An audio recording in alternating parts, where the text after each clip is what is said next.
students, today we'll study a beautiful chapter named the last lesson from the Flamingo book of class 12 NCERT.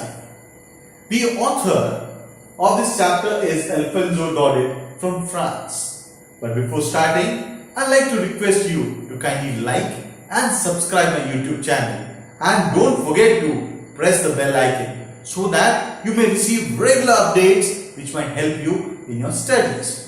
So now let's come back to the story. Here the story is based on the Franco-Prussian War. A Franco-Prussian War means between two countries, France and Prussia. And this war was fought in 1870-71. 2 years were there, 1870 and 1871, in which the war was fought, and unfortunately France lost. As a result, the France had to cede the regions of Alsace and Lorraine to Prussia. So now what happens in the story? Here the story starts with the author. The author was late for school and he hurried. He dreaded that today he would be receiving scolding from his French teacher, Mr. Hamel, as he didn't learn participles. Learning participles was the homework given to him and he didn't learn it. He knew that he would receive a scolding by the teacher, and therefore he hurried to the school.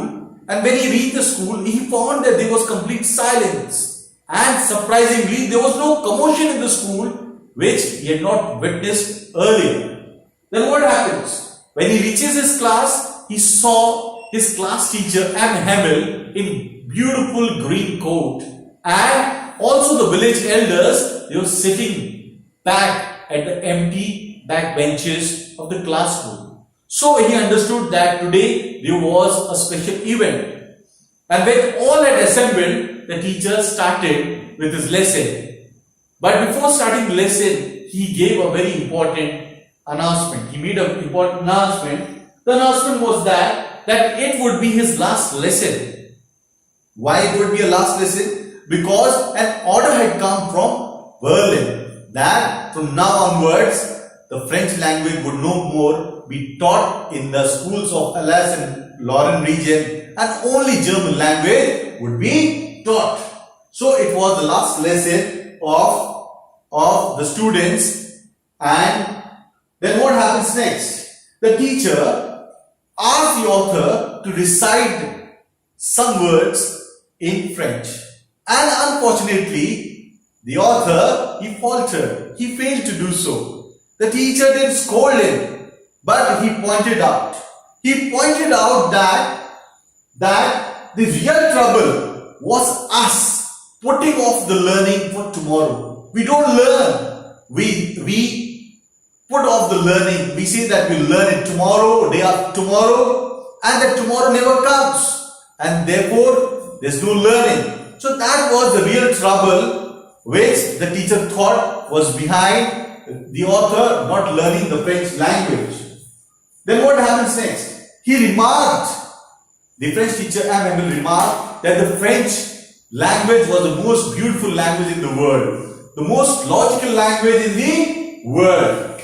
And he also believed that when people are enslaved and still they hold fast to the language, then it is the language which acts like a key to escape from the prison, to escape from the captivity, to escape from the foreign rule. It is the language which imbibes, which instills in them the feeling of nationalism, the patriotism among the people. Later, as the class progressed, they had lessons in grammar and writing lessons. Later, when the teacher was teaching, the author heard the cooing of the pigeons, and he thought that whether the Germans could force the pigeons to sing in German language. But that was the thought of a child. Then, when the clock struck 12, the teacher and Hamel became emotional. Similar was the condition of other students as well as the village elders.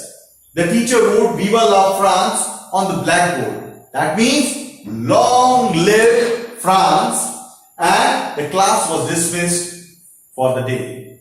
I hope you have enjoyed and understood the chapter. If you have enjoyed and understood the chapter, don't forget to like and subscribe my channel, and don't forget to press the bell icon. Thank you.